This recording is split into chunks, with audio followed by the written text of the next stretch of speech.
For landlords, by landlords. The Rent Perfect Podcast with David Pickron. Well, hello and welcome to the Rent Perfect Podcast. David Pickron here along with Kent Shelley today. Kent, welcome. Scott Aubrey. Hey, subscribe, like us, share us. We certainly appreciate you being here with us today.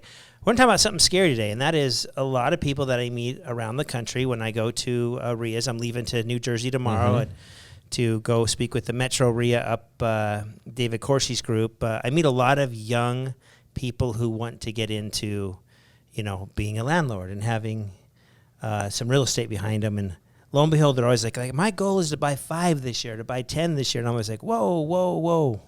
This is a scary proposition. Let's slow down a little bit. Let's make a 5, 10, 20-year plan, right?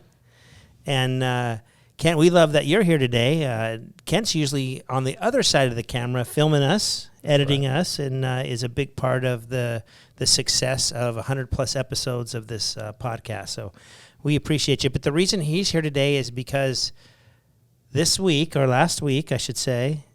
Last week, yep. You became a landlord. That's right. Okay. So we're thankful here. Was it a scary step for you? It was. But I'll get into a little more detail of why it also wasn't scary. Okay. Awesome. I love that. And Scotty, how are you doing today? I'm doing great. Would you agree we live in a society that just they want everything right now and they don't want to make a game plan or wealth is created over years, not within 1 year? Yeah, I mean, absolutely, right? I think our whole society is just shifted from this understanding the art of incremental growth to I want it now. And I hearken back to, it's probably 35 years ago when I started watching Seinfeld, 1989. Probably the best series ever. Ever, right? But 9 seasons took 9 years to watch. I can watch those 9 seasons on Netflix. I could probably start it this afternoon, and by Friday afternoon be ready to be done, right? So, right. And as it's interesting because our kids are growing up in a world where content creation happens so fast. Albums drop on Apple, right? They don't. Back when we were kids, they dropped one song at a time. You heard it on the radio. Sweet. 3 weeks later, another song comes out. You might go buy the album after all that. But yeah, we've kind of lost that ability to look at long-term goals. Right. We want it now. Right. Well, it's interesting you talk about watching Seinfeld in one weekend, but you couldn't make Seinfeld in one weekend. And now here we're trying to make or create a portfolio that isn't. It's going to take a while to do. You might be able to flip through Realtor.com and look at every real estate deal out there over the weekend, but you can't go buy everything. Right. But legacies take time to build. It does. And so I really have 3 things I want to talk about today to help people kind of buy their first rental and not make it so scary. But before I do that, Kent, tell me what the scariest thing was for you and tell me what wasn't so scary. And why did you decide to do what you did? Sure. I guess the scariest part of the process for me was finding people who would treat my property like I would treat it, right? Having the right people in there. But also trying, putting ads out there. I had never done this before. Right. That entire process was scary to me. But the other part that wasn't scary is once I found people, I could put them through Rent Perfect, look at their background information, their credit score, everything about them, and know that this is the right people we want in here. That part alleviated all of my worries. Well, you didn't have to find an application somewhere online, right? We had an application in there for you. It seamlessly rolled right into the background checks. Did you go through the lease process? Sure did. Built your lease, had them sign the lease online? Absolutely. Did they do a move-in inspection? Yes. Okay, yes, so they went through into the move-in inspection, and then did you set up your rent pay? We're still working on that. Okay, so that's getting set up right now. So managing it for you is going to be easy, but the scary part of it is who can I trust to be in my rental? And I think that's where a lot of people get scared. But let's go back to make a 10-year plan for someone who wants to get into this business. And you're a little bit ahead of that because you already owned your own property that you lived in, right? Correct. The very first rental that I believe you'll ever buy is your own home. Mm-hmm. And what I coach a lot of people I talk to is when you go buy that first home for you, home ownership, right? Don't look at it as your dream home. Go buy a great rental. Go buy something that, hey, someone is going to want to live in this neighborhood and rent this to me for years, okay? Don't go buy big and great because you're going to want to expand, and go from 1,500 square feet to then you move up to 1,700 square feet and then up to 2,200 square feet, and you're keeping your current property all along, right? So as you move into a new house, you now have a new rental, the one that you just came from. That's right. Right? Okay, so first and foremost, your first rental that you'll buy will be your very own home. The reason is when you're owner-occupied, you're now at 6-7%.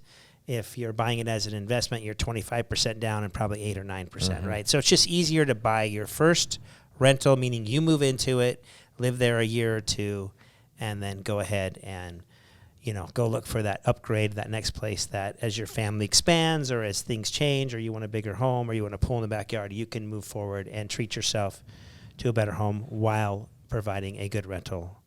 Yeah, for and someone I think else, we right? need to be intentional about that too, right? Rather than buy the first home and go 2 years in and go, well, maybe we should make this a rental.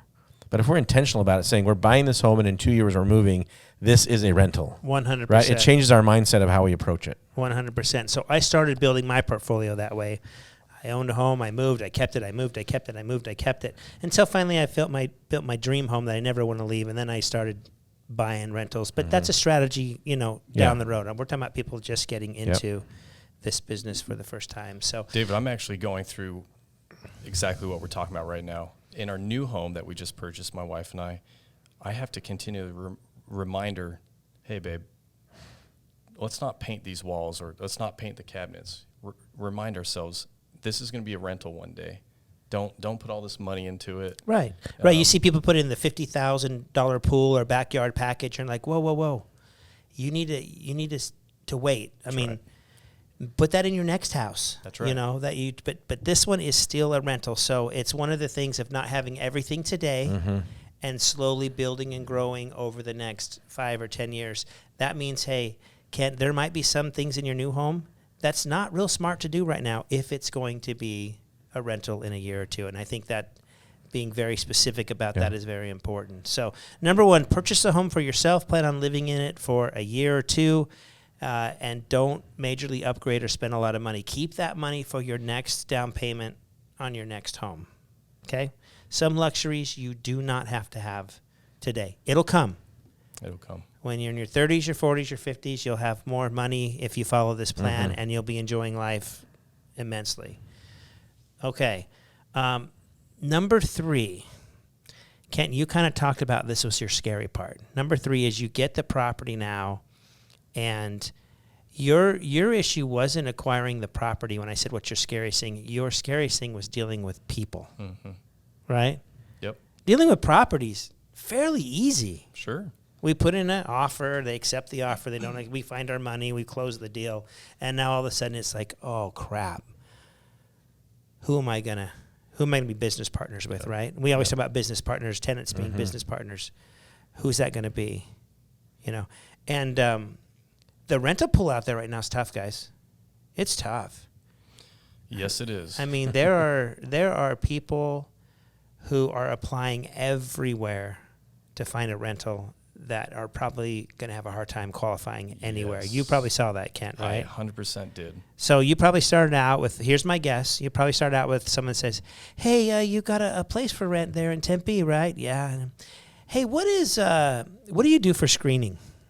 Right. Oh man. Right. Yep. Sure. How do you feel about someone, if I had a little felony or something, it wasn't?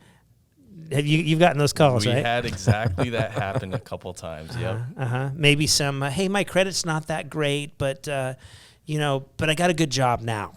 Everything's like it wasn't good then, but it's good now. Yep. So you'll start hearing a lot of stories. So my third thing that as you become a landlord, you need a good management software. And as this was not prompted, by the way, but as you said, obviously the easiest thing is once I got the software, it helped me find the right person. That's right. I know that to be true because I talk to thousands of people that go through the Rent Perfect software, and they're like, man, I thought this would be a lot harder than it was. You know, with the right software program, whether you use Rent Perfect or someone else, it will help you do those things you need to do to be successful. Now, I was not a great landlord for a long time. And the reason I wasn't early in my career is because I didn't like doing certain things. And when you don't like doing something, you don't do it well. Have you ever met anybody who says, I don't like doing it, but I'm a master at it, right? Yeah. It's very rare that someone does something very, very well that they don't like doing. I just always wanted to get to the end. Just get the money out of your pocket and give it to me. I don't care who you are, your past, how you'll take care of my place. I just got to pay a mortgage payment right now that's coming due on the 1st.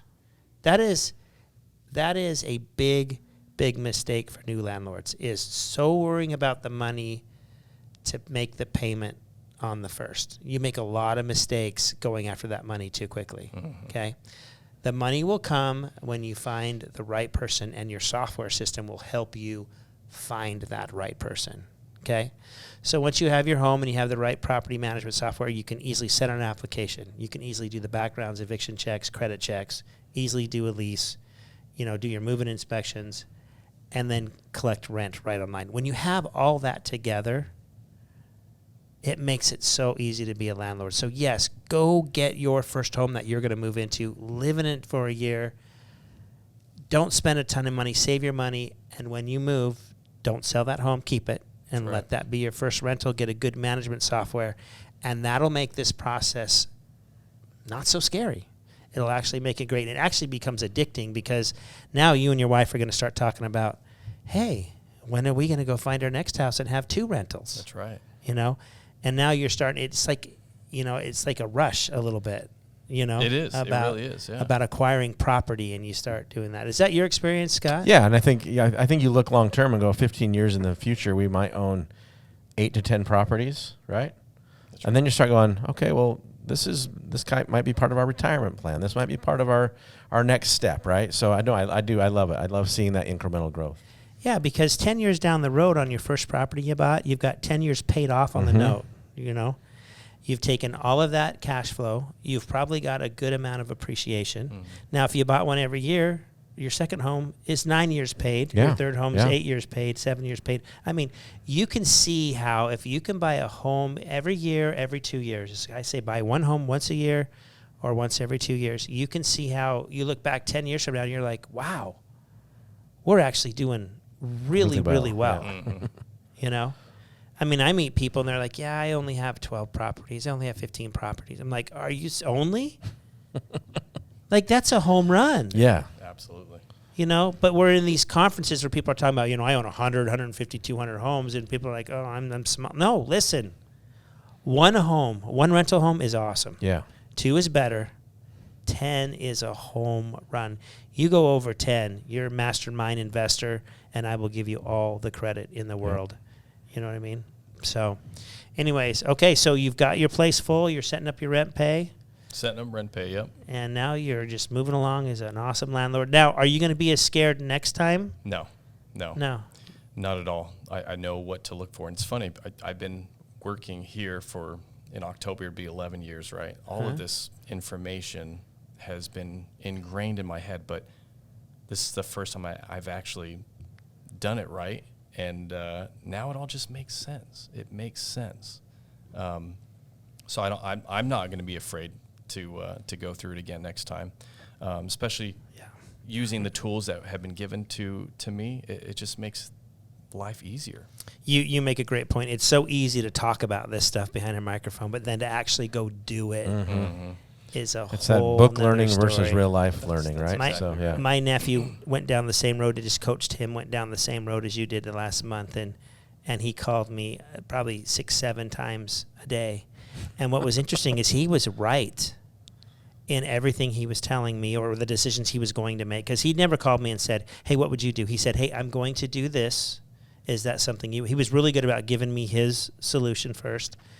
And he was dead on in almost everything. He just needed somebody to go, yes, you're on the right. Now, when he goes and buys his next home like you, not going to call me. Yeah. He's been through it. He knows what it's like. That's right. And it's all great. But Kent, I'm not saying that you're a butler or you're a chauffeur in any way, but I think of like the butlers or chauffeurs that got rich over a lifetime that just sit there and listened to the people that they were serving.